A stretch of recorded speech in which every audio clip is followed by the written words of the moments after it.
Reporting on protests across the country and here in the Bay Area over the deadly use of force by federal agents. Outrage over these incidents are now holding up the funding over our federal government, with last-minute efforts happening right now to avert a shutdown.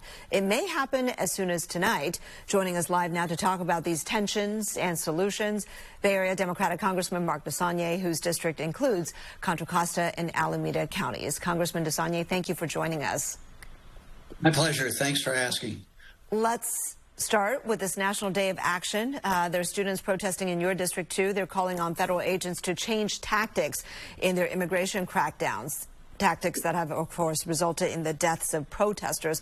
Congressman, how would you characterize what's happening in our country right now? It's very dangerous right now, and it's been building to this.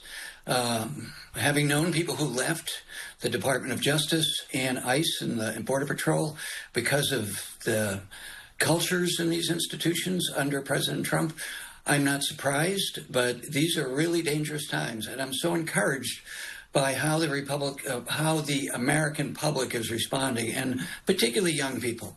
This is the essence of patriotism from before the founding of this country. So it's dangerous, but we're doing the right thing. We're getting out in the streets, and we're being very aggressive about saying this isn't acceptable, but we're doing it in a way that adheres to the John Lewis, Martin Luther King, Cesar Chavez of we're being nonviolent, but we're being in the streets and demonstrating that this is unacceptable. Or in the park, as we are seeing Dolores Park in San Francisco, a big crowd there right now. There are signs that the Trump administration recognizes a political liability after Alex Pretty's death. They've swapped out the official in charge on the ground, and today the Justice Department has opened a civil rights inquiry into Pretty's killing. How do you feel about that? Is that enough? What do you want to see? I think that's a good start, and I've had these conversations with my Republican colleagues when I go back on Sunday or Monday, depending on what happens in the Senate. But I don't trust people who don't deserve our trust. I hope they will continue, but also a lot of these people should be held accountable. Most importantly, the President of the United States, the Secretary of Homeland Security, who should resign or be fired through impeachment. I support that. And Stephen Miller, he's the architect of all of this, along with Steve Bannon, starting more than a decade ago. So this was a deliberate divide people, use racism and prejudice, rather than working together to have meaningful immigration reform that benefits everyone. What does the impeachment effort, if any, against Secretary Noem look like? What would be the timeline on that? Well, we need 4 Republicans to sign on. I'm reasonably certain that every Democrat will sign on. This is how we've had success in the Epstein files on making sure that health care was still affordable for people. So the public has spoken, and we're getting more and more Republicans to realize that they're on the wrong track. And no matter how conservative or red their districts are, Americans are upset. So I would think that we would get the signatures next week, which means that the process would start once we get the signatures. There's a very tight timeline where the Speaker really doesn't have a lot of control to slow it down. So it would have to be in the House of the floor for a vote within a very short period of time, within 2 weeks.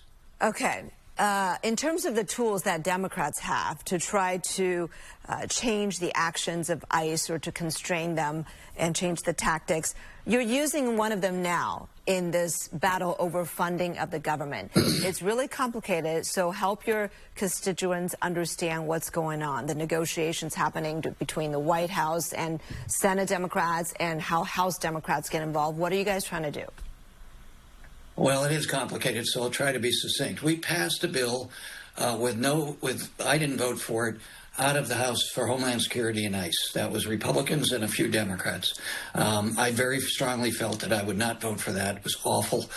So what's over there now is a negotiation where they would at least put some restrictions like body cameras, you can't mask, but it's not enough. ICE and the Border Patrol needs to be abolished and replaced with a professional public safety organization, and it needs to be abolished as soon as possible. You can't change the culture right now without abolishing it and starting over again. Now, you still need people on the ground to administer the law, and that's the challenge, is to put as much accountability on this organization as possible, but you can't change the culture in that organization. It needs to be abolished and replaced with a functioning, constitutional-abiding organization that's consistent with other public safety, police departments and sheriff's departments around the country, because it isn't now. It's the equivalent of the SS in the 30s, and that was moving towards fulfilling that same sort of track. If the Senate sends over a DHS bill without ICE reforms, should the House Dems like yourself vote it down? Like, what would it take for you to vote yes? Meaningful reforms. So the things I mentioned are a good start, but the people who cause these have to be held accountable.